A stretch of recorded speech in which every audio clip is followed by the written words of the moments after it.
Pertanyaan yang sungguh dalam di dalam sanubari kita pada pagi hari ini. Apakah benar-benar kita sudah melekat kepada sang pokok anggur itu? Ya, kalau kita lihat mulai dari ayat yang ke-1, di sana dikatakan, akulah pokok anggur yang benar. Ya, berbicara tentang pokok anggur yang benar, ternyata di masa bangsa Israel, kalau kita lihat di Mazmur 80 ayat 8, next bro. Ya, Mazmur 80 ayat 8 dikatakan, telah kau ambil pohon anggur dari Mesir, telah kau halau bangsa-bangsa, lalu kau tanam pohon itu. Lihat ya, Tuhan telah mengambil pohon anggur dari Mesir. Siapa pohon anggur itu? Bangsa Israel. Jadi Tuhan Yesus mengangkat, mengangkat pohon anggur dari Mesir. Dan ketika Tuhan mengangkat, pasti orang-orang Mesir tidak mau dong. Semua penduduk-penduduk jajahannya itu, hamba-hambanya, pekerja-pekerjanya diambil begitu saja. Tetapi Tuhan bilang apa? Kau halau bangsa-bangsa, lalu kau tanam pohon itu. Lihatlah ketika Tuhan tanam, tetapi apa yang terjadi? Di Yeremia 22 ayat yang ke-21, next bro. Ya, namun aku telah membuat engkau tumbuh apa? Sebagai pohon anggur pilihan, sebagai benih yang sungguh-sungguh murni. Betapa engkau berubah menjadi pohon yang apa? Berbau busuk. Pohon anggur apa ya? Pohon anggur liar. Lihat saudara, ketika Tuhan telah menanam, telah mengambil bangsa Israel dan menanam, dan untuk menuju kepada sebuah kekekalan, menuju kepada sebuah tempat yang ada susu dan madu. Ternyata firman Tuhan mencatat mereka pohon itu menjadi berbau busuk. Ya, kejadiannya apa? Ya, ketika bangsa Israel dibawa ke padang gurun, banyak di antara mereka yang diproses. Ya, sebelumnya saya sudah katakan bahwa ada 10 hal apa yang Tuhan mau ketika Tuhan mengizinkan padang gurun. Ya, kalau teman-teman masih ingat itu ya. Dan pada akhirnya bangsa atau turunan dari Abiram dan kawan-kawan, mereka adalah orang-orang yang busuk. Mereka dikubur oleh Tuhan karena mereka tidak berbuat. Karena mereka terus kompromi, terus cara hidup mereka berbalik daripada apa yang Tuhan mau. Ketika Tuhan menanam, Tuhan mau kita berbuat. Firman Tuhan mengatakan di sana, engkau tumbuh sebagai pokok anggur pilihan, sebagai benih yang sungguh-sungguh murni. Tetapi mirisnya, ya, engkau berubah menjadi pohon yang berbau busuk. Sama dengan pohon mangga tadi ya. Kita lihat kelihatannya wow gitu ya, senang ditampung. Ya, tapi ternyata dalam 2 minggu pohon itu menjadi busuk. Dan pada akhirnya, jangankan berbunga aja gak bisa berbusuk. Ternyata dasarnya tidak benar. Ya, ternyata pokoknya tidak benar. Nah, di dalam kasus ini kita akan belajar secara bersama-sama tentang Yesus sebagai pokok anggur. Amin. Yesus adalah pokok anggur. Nah, di dalam bicara tentang pokok anggur, ketika bangsa Israel gagal, apakah Tuhan Yesus gagal? Ya, jadi sesuatu yang akan ditanam di dalam Yesus Kristus ini adalah jaminan buat kita hari ini. Amin. Pokok anggur yang tak pernah mati.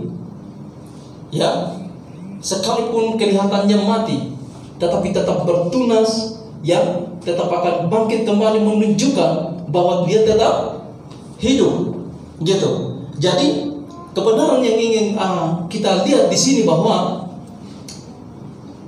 cukup bahwa Yesus yang mati.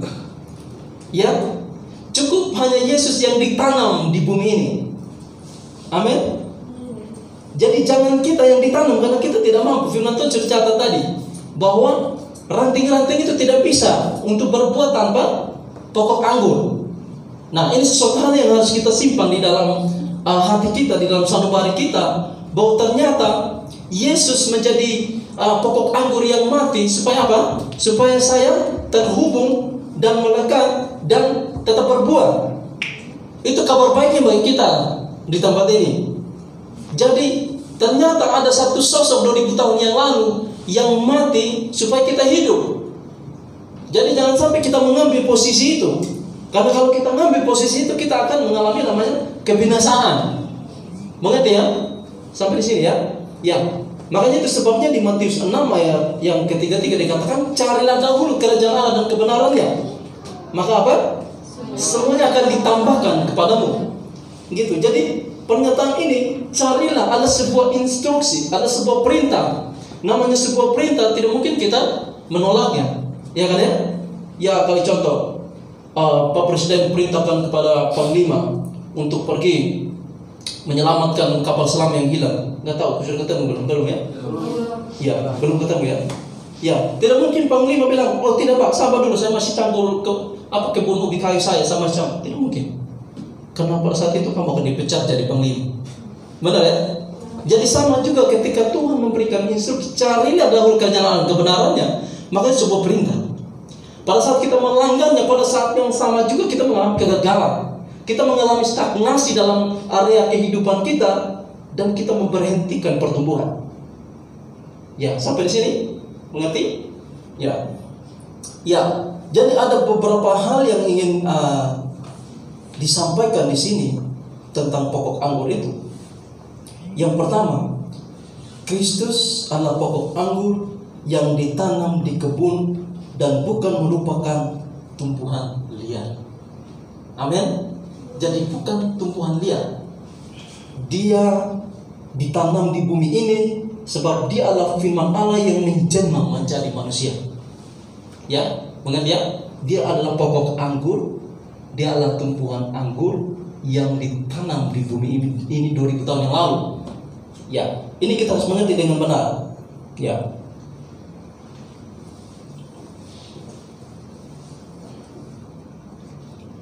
Pokok anggur biasanya tidak memiliki penampilan luar yang indah. Ya, pokok anggur tidak memiliki penampilan luar yang indah. Kristus pun, firman Tuhan mencatat di Yesaya 53 ayat 2, sebagai taruk yang tumbuh di hadapan Tuhan, sebagai tunas dari tanah kering, ia tidak tampan dan semaraknya pun tidak ada, sehingga kita memandang dia dan rubah pun tidak, sehingga kita menginginkannya. Jadi pohon anggur itu rupanya memang buruk, gitu. Tetapi buahnya itu mantap, gitu, enak, gitu kalau kita makan, ya. Ya, ternyata pokok anggur yang dimaksudkan oleh Kristus, yang telah dinubuatkan oleh Yesaya tadi, ternyata itu Kristus. Ya, jadi pokok anggur yang berupa buruk itu adalah Kristus. Dan tujuan dari rupa buruk itu kenapa rupa buruk? Karena dia dicambuk, ya kan ya? Dia dikuluk salib, dia dimaki, segala hal gitu. Sehingga pada saat sudah di atas kayu salib untuk mencatat buruk rupanya. Tidak ada sesuatu yang indah kita lihat. Ya, itu adalah sang pokok anggur. Itu sebabnya saya katakan di judul saya, melekat kepada Kristus. Karena Kristus adalah pokok anggur itu sendiri. Amin. Amin. Ya, kamu bersemangat untuk itu? Puji Tuhan. Ya, kita akan maju terus menerus untuk melihat hal-hal yang sangat luar biasa lagi ke depannya. Pokok anggur merupakan ya tumbuhan yang luar biasa yang menjadi sebuah pembelajaran rohani bagi kita. Untuk melihat, untuk sadar benar bahwa ternyata ada sesuatu yang indah di balik keburukan itu. Ya, ada sesuatu yang indah karena dia lagi menyatukan umat-umatnya kepada surga dengan sebuah keburukan, dengan sebuah ketidakpengenalan yang baik. Ya, ya, memang dalam proses untuk menjadi baik itu tidak mudah. Ya, itu sesuatu yang tidak mudah bagi kita. Ya. Lalu hal yang ketiga, di sini dikatakan bahwa orang-orang percaya adalah rantingnya dari pokok anggur itu, yang menunjukkan bahwa Kristus adalah akar dari pohon anggur itu. Jadi kita ini adalah ranting-ranting. Kenapa kita bisa ranting? Firman Tuhan mencatat bahwa kita ini dicangkok. Ya, kita ini adalah pohon-pohon yang tidak berguna. Tapi bersyukur kepada Tuhan, ketika pokok anggur itu ditolak oleh bangsa Israel, maka pokok anggur itu bisa dinikmati di luar orang Israel. Itu saja saudara. Amin. Jadi katakan, saya rantingnya Kristus. Dan Kristus adalah pokok anggur saya. Haleluya, puji Tuhan. Ya, itu kabar baiknya, bahwa Bapa adalah pengusahanya. Ya, Bapa adalah pengusahanya. Ketika kita adalah ranting, Kristus adalah pokok anggurnya, Bapa pengusaha. Ada pemeliharanya. Jadi dasar kita sudah benar ini. Pokoknya adalah Kristus, ranting-rantingnya adalah kita, dan ada Bapa sebagai pengusaha yang terus memelihara sehingga kita terus berkembang. Sekalipun di tanah yang kering, seperti Mazmur berkata, sekalipun di lembah kelam, gada dan tongkatku terus akan menyertai engkau. Itu sebabnya tadi ketika Tuhan mengingatkan sebuah bacaan Mazmur 100 tadi, bersorak-soraklah bagi Tuhan. Amin. Karena ada sang gembala, ya, firman Tuhan catat tadi, karena ada sang Bapa yang adalah pengusaha kita, yang adalah pemelihara hidup kita, sehingga tidak ada alasan bagi kita hanya karena tidak ada uang makan kah, atau tidak ada pekerjaan kah, sehingga kita berhenti untuk tetap melekat kepada Kristus. Melekat kepada Kristus itu berbicara tentang dalam kondisi apapun, kering atau dalam kondisi basah, dia tetap melekat. Amin. Karena ketika dalam melekat dalam Kristus, aliran itu terus mengalir. Amin.